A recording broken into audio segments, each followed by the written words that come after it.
This will be another installment of a study in racial views, and it'll be the Teutonic people and the Jews' early days to 1918. Today we'll be exploring the long and complex relationship between the Germanic or Teutonic peoples and the Jewish people. You may be familiar with the issues surrounding the Second World War, but what was it like before that? A Jewish migration from the Roman Italy is probably the most likely known source of a Jewish people and presence in Roman Germania. For many, many years, they enjoyed the same freedoms as the Teutonics, and Charlemagne made ready use of the Jews and used them as leaders and translators. Jewish business was sought after, but also deeply disliked. The Saxon leaders, however, did not persecute or harm the Jews. However, the Christians did not really like them during this time period. Metz and Mainz were the overall biggest Jewish communities, and they were described as the light of the exile. After this period came the First Crusade, and the Jewish communities of Metz, Mainz, Cologne, Trier, and Worms, I'm probably mispronouncing that, sorry, were attacked. They were accused of bringing in the Mongol hordes. This put Jews out of the Germanic lands and into the Rus land areas. It was unclear if they were actually aiding the Asiatics or not, as the Mongols saw them as Germanic. Though the rest of the Germanic Holy Roman Empire, the Jews went through times being traitors and then being persecuted for being the Levantine other, the violent Semite. But slowly began to change when German humanist Johann Riecknen, who included the Hebrew language among other humanities.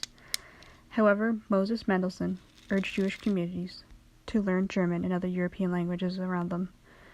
This began a movement when Christians and Jews and others and humanists, the Jews would become more equal citizens.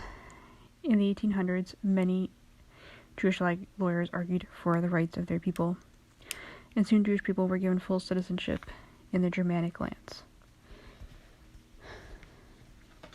However, this did anger some, and there was a saying, a particular sight in the middle of the German life, a separate foreign tribe of people standing out in their bright and shining dress and hot-blooded behavior, an Asiatic Syrian horde.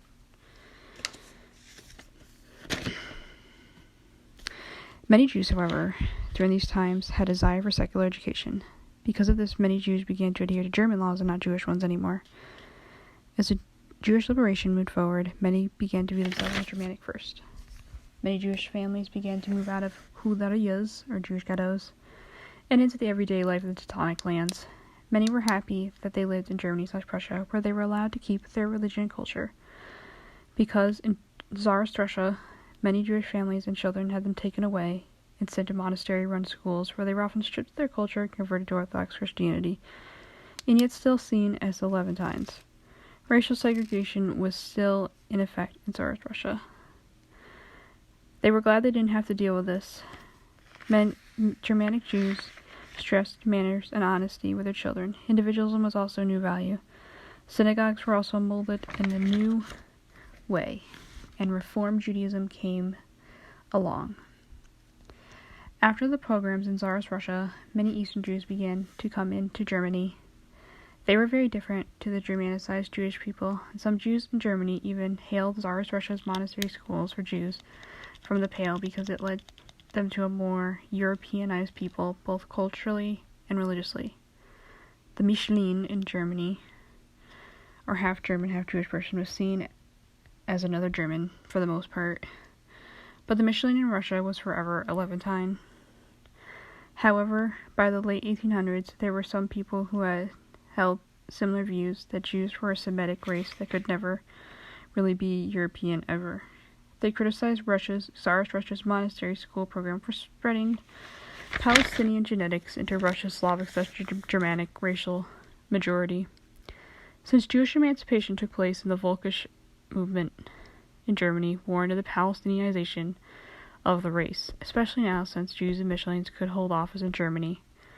German Jews and Michelin participated in the German Empire, and when World War I came around, many Jews joined the fight for Germany, especially right-wing ones. Others joined to kill Russians and liberate their brothers in the East. After World War I, Jews would play a major role in parts of the Weimar Republic, since the Jewish community in Weimar Germany was heavily urbanized. Many began to split on political issues as well.